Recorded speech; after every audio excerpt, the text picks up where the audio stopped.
picked up Dr. Wanjeri to Dr. Theophilus Wangata, who is the founder of Precise Healthcare that has been in existence from 2012. Precise Healthcare has served thousands of patients and are amongst the few healthcare facilities in the country that offer chiropractic services. Pleasure finally meeting you. Hi, Dr. Wanjeri. Yeah, Dr. Wanjeri. Hi, Dr. Yeah. Theo. Yeah. Good to So- meet you. So Dr. you're welcome to Precise Healthcare. Thank you. Yeah. Yeah, so I'm here to introduce you to Dr. Wanjeri. Yeah. She's been practicing for quite a while. Yeah. Now she decided now to venture into business. Yeah. So a year on, I know she's had some challenges, so I want you guys to go have a conversation and how exactly you can give her advice since you've been in the business a bit longer. Okay. So I'll leave you guys to go have a conversation. Maybe I'll go help my health check here at Precise. You need to have your Yeah. health check. It's important. Annual health checks, you know. So I'm going to wait here as I do that. Yeah. Hi, Dr. Theo. Hi. Nice to meet you. Yeah. My name is Dr. Wanjeri from Houghton Medical Center. It is so nice to meet you. I just wanted to learn a bit from you. We've been running Houghton Medical Center for a year now, and we just wanted to know how your experience has been in running Precise Healthcare, and maybe the challenges that you've had, and maybe you can teach us a thing or two. Yeah. So maybe we could start off. How has been your journey? How did you start Precise, and what did you do before? Thank you, Doctor. It's always a pleasure to talk to my colleagues. Yeah. So Precise Healthcare as a company was incorporated in 2012, and it almost like started as a default where I used to help do locums for another doctor who was a pediatrician, and then she just decided to leave the country to Australia for further studies. Yeah, so I started the clinic after taking over from my colleague who was a pediatrician, and I then continued to see other patients who are not in the pediatric age group. And interestingly, some of the pediatric patients, I grew up with them. Okay. Was Precise started in this facility, in this building? No, we started from somewhere in town, that was in IPS building, and the good thing was that it was just a doctor consultation room, so I didn't have to worry so much about where will the pharmacy is, because that place has a pharmacy separate. It also has laboratory, and x-rays were also within that place. Yeah. But naturally, I kept feeling that my patients were not comfortable if the results are taking too long, like because you've sent the tests outside of your clinic. Yeah, and also for confidentiality purposes of the patients, it was easier then to think through how best do I have all these services under one roof. Yeah. From the time you started until now, how have you been able to manage your costs? Initially, I actually had to take a loan when I was starting, and these business loans, it was not just one. There, I had to get another business loan and another, not just go for the loan for purposes of it, but go for a loan when you're expanding. Like when I was getting a laboratory in place, I needed some form of support, yeah, financial support, when I was starting the pharmacy and all that, yeah. But lately, I also managed to mitigate by having services that are easy to get on board without necessarily getting the loan. Like when we got the chiropractor on board, he came with all his equipment, yeah, and he came ready with his knowledge, his equipment, so we did not have to get a loan for that particular purpose. Yeah. I know for us, being 1 year olds, our main challenge usually is the costs. So for you, probably what are the challenges that you're facing now, 7 years down the line? Challenges are just always there. I guess everybody has challenges at different times, isn't it? Mm-hmm. Yeah. So our current challenges, I would call them managing expectations of each and every client.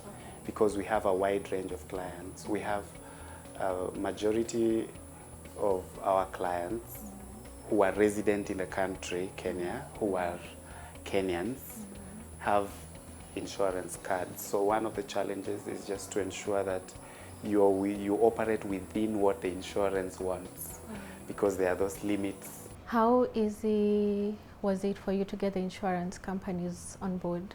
It wasn't that easy because you had to start from somewhere. Yeah, and for me, my purpose has been to empower people, to empower communities to be self-aware of their medical needs and how to prevent medical illnesses and all.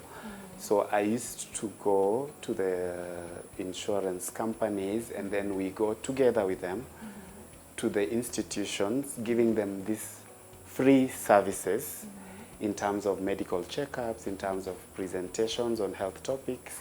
And then naturally, then the insurance would then say, oh, this doctor has been with us, has helped us to empower the community and to talk to people about medical issues. So then that's how I managed to get onto the board of many insurance companies. What are your final advices, and also maybe you can talk about the regulations that I should follow? You already have the knowledge of medical school, and when you're trained in med school, you are trained to know how to treat patients, which you are already do, yeah. But now you've also started your clinic. We were not trained on how to manage the clinic, so you need to have some good management skills, people skills, communication skills. You need to talk nicely to your patients and just have good customer service. You need to ensure that you are in line with what is happening in other parts of the world, so that you give good and accurate care for the treatments, for the patients. And you just need to be within the medical board regulations, because the Medical Practitioners and Dentists Board of Kenya has regulations on how to handle every aspect of medical practice, and that's important. So you need to visit their website. Every so often they have something new, so that information is relevant, because you cannot make your own decisions. You have to be regulated, and healthcare is regulated by the medical board. Thank you so much, Dr. Theo. Thank you for your time. Looking forward to implement the advices that you've given. Yeah. Most welcome, Daktari. I'm also very pleased and honored, and I'm happy. I will keep giving you the advice that you need. And I wish you all the best as you implement your clinic and ensure that everything goes well. Thank you. Thank you so much. You're welcome. I thank Dr. Theo for his time and for giving me different ideas on how to build a business. At least now I know how, I can be able to see how Houghton will grow from being a medical center to being something bigger and even opening more branches. Also having the patience, how one is supposed to have patience in moving from one step to the next one. Thank you. On the Hustle Hangout this week, I meet up with Denise Chogo, who's the founder of Caresworth Industrial and Trading Company, who are behind the Happy Touch flashable wet wipes, which are the first of its kind in the Kenyan market. Hi, my name is Denise, and I run a company called Caresworth. We have a product called Happy Touch. That's our first product at the moment, and it's flashable wipes.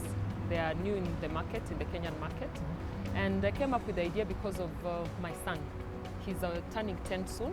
And when he started using the potty, I had the challenge of using tissue, and he was always with skid marks. All his boxers had skid marks.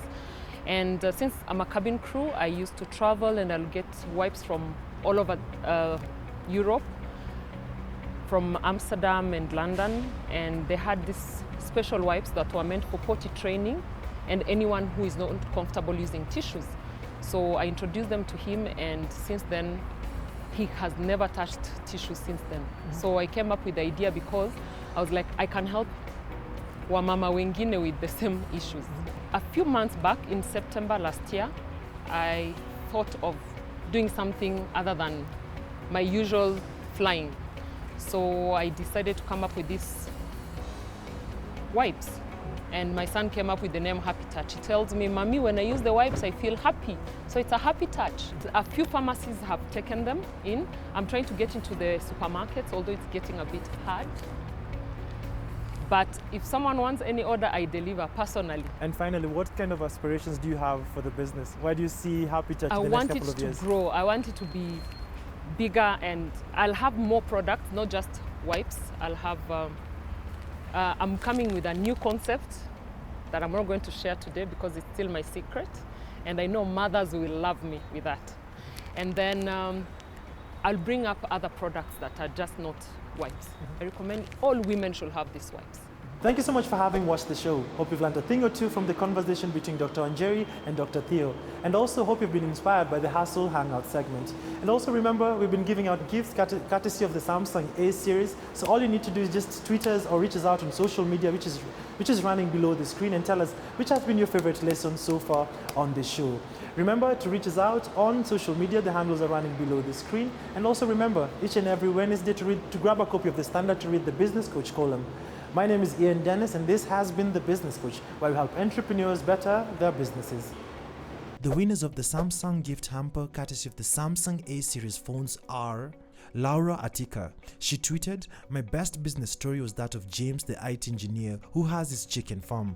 I was impressed by how he explained everything. His concept and the general organization and the hygiene of his chicken farm was on point."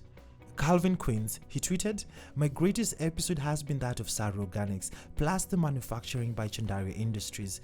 Dashan has been my greatest inspiration from the Lion's Den. I hope one day to meet Dashan Chandaria and one day learn from him." Bella Kirubo, she tweeted, "Today's episode was quite enlightening, but my all-time favorite was that of Dashan Chandaria and Mkamboi Mokale.